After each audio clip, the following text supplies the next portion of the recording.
Ordóñez. I'm the Dean of the Rady School of Management.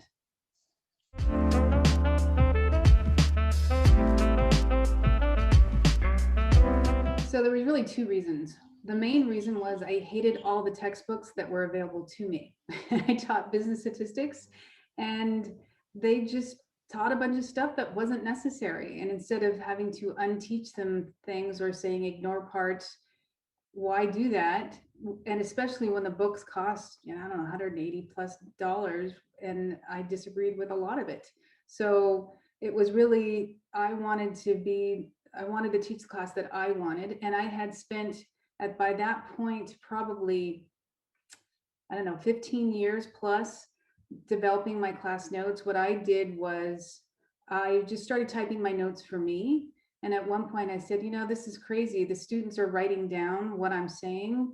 Why don't I just give them my notes and they could add notes, and they print them out or write on the computer. I didn't care. But this way I didn't have to wait, as I said, the definition of a p-value and wait for them to write it down and ask them five more times. I'm like, it's all there. So it was really just easy. And the other thing that I learned based on some research about teaching and learning is that when an instructor asks a question in class, it takes a student, it takes the instructor some short amount of time, like less than 30 seconds before they answer their own question or move on. It takes the student often well over a minute to get their thoughts clear, muster a response, ask a question. And so one, I learned to allow more silences, but two, if they had all the information there in front of them, I didn't have to wait. I didn't have, it would be a lot easier. So it was a lot of reasons: cost, ease, and why make them write that down when they could actually engage with me, and instead of spending the whole time looking down writing.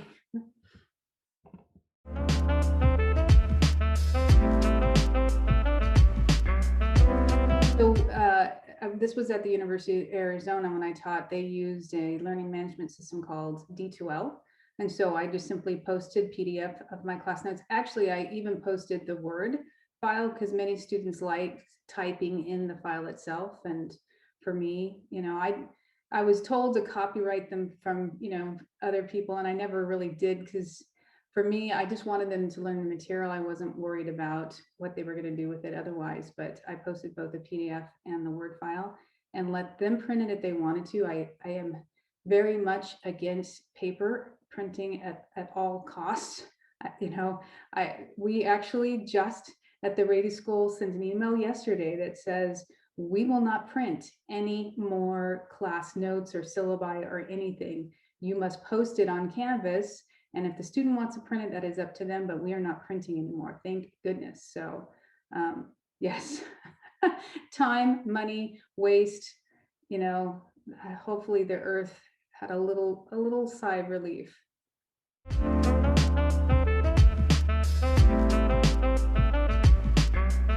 Yeah, it was really, no other choice. I could have just emailed them my PDFs or Word files, but this way they were posted and they could have access to them anytime they wanted.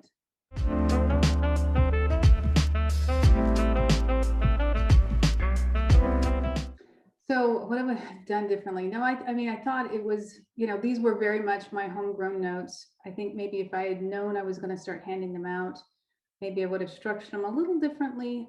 The only help would have been lovely to have help kind of making them look nicer,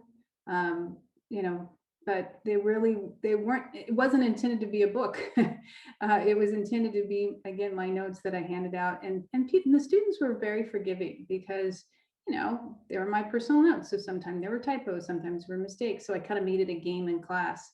Could you find the typo or the mistake in this week's notes so they could be my proofreaders? But they were very forgiving and grateful that they, one, didn't have to read a bunch of stuff, or worse, have a class textbook that they never opened, which happens in a lot of classes. So you buy this expensive book, you get through the whole quarter, and then you find you never needed that expensive book. So they were very grateful that they got the information precisely when they needed it and what they needed.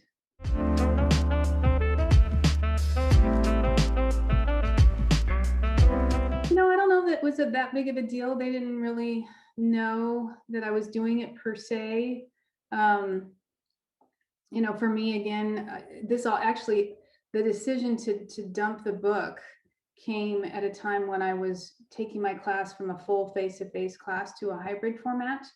And when I was making that change, I'm like, this is my chance to, kind of hit the reset button and take out any references to it, because it was also a pain because these books change for no real good reason.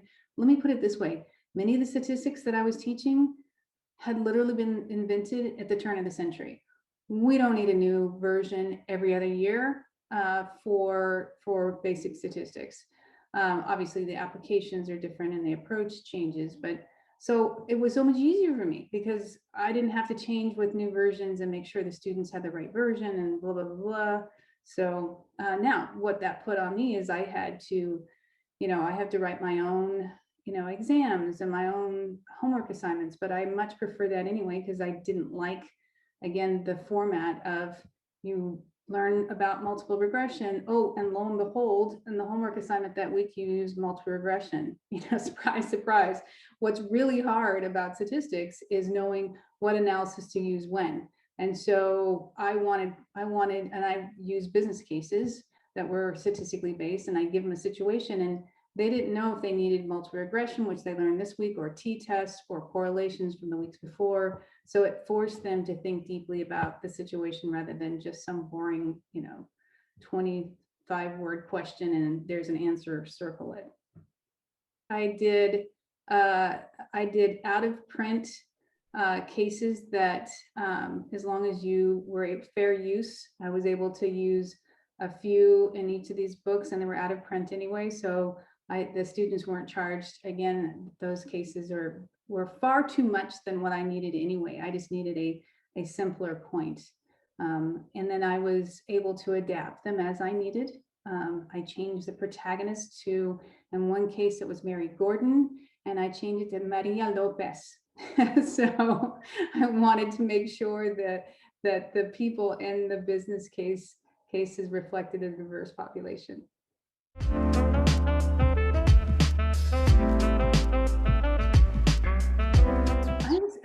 I think twice before you assign a big expensive textbook or the case, and then especially when you don't use it. And if, listen to the students, if they say they didn't need the textbook, all quarter long, then for goodness sake, find out what they did need and use that. Some of these textbooks, you can order specific chapters and reduce the price. You can find open source.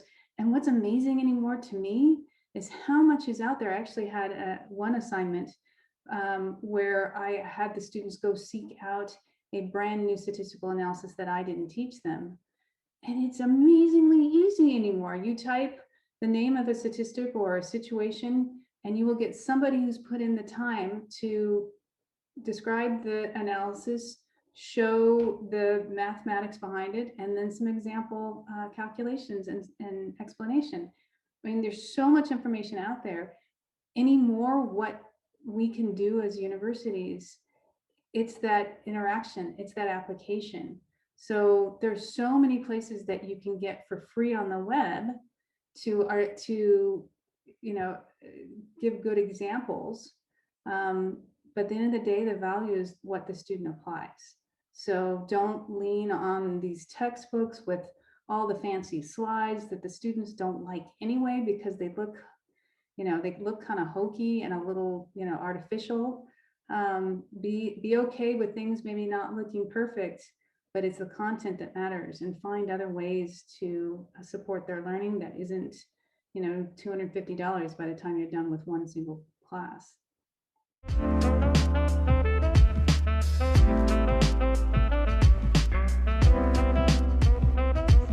I think it makes a lot of sense, and I think it's money well spent. But again, it doesn't have to take a ton of time. It doesn't have to cost a lot of money to do this. I didn't publish a book. I published my notes and sampled, heavily from free resources on the web. But Absolutely. I think it's a great idea if the faculty member has a plan and can use those funds to save, save resources. So, at Rady actually would save us money because our graduate students, their fees cover their textbooks. So it would be cheaper for us if our faculty, maybe I'm thinking about this now, maybe that's something I need to do. Our faculty start doing more of this, then it'll save us money. And I think that's the problem, thinking about this from a business perspective is, who is this costing? If it's costing an organization, you're going to think carefully about expenses and finding ways to reduce expenses. If it's going on to the end user, and in this case, the student, we tend not to think about it so much. I was an extremely poor student. I was on Cal grants and Pell grants. Luckily, I came through the UC at a time where literally I was at Berkeley, so it was semesters. It was $250 a semester for tuition. I know it's shocking to even think that. So, for me, even then, textbooks were expensive, and there are times I always bought the used one if I could. There are times where I didn't buy the book if I didn't think it was necessary, or I shared, or I went to the library. I did everything I could to save money, and so maybe I was more aware of it because that was my experience as an undergrad.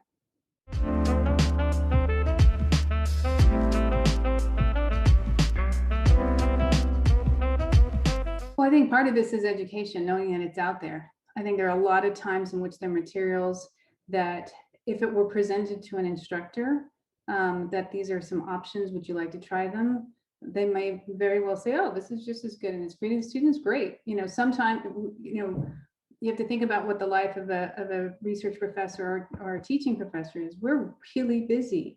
And we don't necessarily, and oh, by the way, guess what? They never tell the faculty member what the cost of the book they chose is ever.